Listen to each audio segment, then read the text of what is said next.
Siguradong mapapadami yung kain mo kapag ganito yung ulam. Nagluto nga pala ako ng sinarsahang atay at balunan ng manok.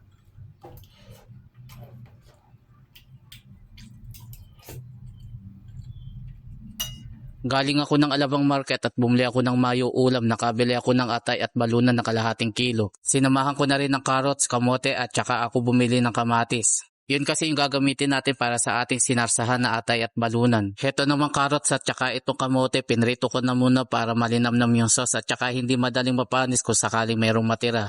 Toasted ang ginawa kong pagprito sa kamote at kapag ganito na yung itsura niya, pwede na natin itong hanguin. Sigurado nagkaroon ka ng idea kung ano yung pwede mong lutuin, kaya kung nagustuhan mo yung ating recipe ngayon, paki-like and share mo naman. Bukod sa masarap na, talagang pasok pa sa budget yung ganitong ulam. After ko maiprito yung carrots at yung kamote, ayan at nag-start na rin ako maggisa. Inuna ko ito sibuyas. Sunod naman ang bawang, pinakagisa ko lang ito at nang lumabas na yung aroma, pwede nang ilagay naman yung kamatis. Hiniwa ko na lang yan ng manipis, mas okay sana kung gumamit ka ng blender para mas pino. Dahil sariwa yung nilagay natin, kaya ito medyo maputla yung ating magiging sauce. Pwede namang mag-add dito ng tomato sauce or yung tomato paste para tumingkad lang yung kulay. Okay na yung kamatis, pwede nang ilagay yung balunan. Napakuluan ko na nga pala ito hanggang sa lumambot. Tapos yung pinagpakuluan, itinapon ko na, hindi na rin naman gagamitin. After kung maisang kotsa, isunod na itong atay ng manok. Baka umabot ka na dito sa bahagi ng aking video at nagustuhan mo yung ating recipe, paki-like and share mo naman.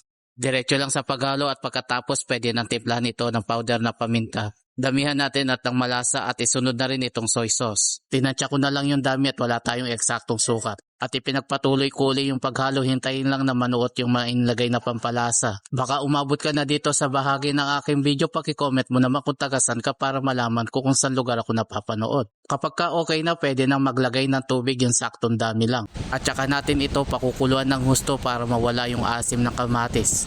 Tapos lagyan ng takip, balikan na lang kapag kakaunti na lang yung pinakasabaw niya hanggang sa maging sauce na lang. After ng ilang minuto, hayan at ganyan na yung itsura niya. Promise, masarap yung ganitong luto sa atay at balunan. Nilagay ko na yung kamote at carrots pero pakukuluan pa natin ito, medyo madami pa yung sabaw niya. Para mas lalo tayong ganahan, ayan at naglagay naman ako ng chili flakes. Sakto lang yung nilagay at nang hindi masyadong manghang. Shoutout nga pala kay Clip Joyce na nagpadala nitong chili flakes. Sarap yung pagkaluto at nagustuhan namin mag-asawa. Nakapaglagay na ako ng MSG at tinimplahan na ito ng patis. Tikman natin saglit kung sakto na ba yung lasa niya. Kapag okay na, pwede nang ilagay naman itong bell pepper. At saka natin ito uli pakukulan pa ng husto hanggang sa kumonti na lang yung pinakasabaw niya or yung tipong maging sauce na lang. Kapag wala ng asim yung kamatis, ibig sabihin luto na yan. After ng ilang minuto, heto na at luto na yung ating sinarsahang atay at balunan. Ayun o, itsura pa lang, alam mo nang masarap yung pagkakaluto, lalo na kung ganito yung sauce niya o. Paano mga lods, mga tana pa mo, alang halong biro, manya-manya pa nga luto, lasa yung kaldereta.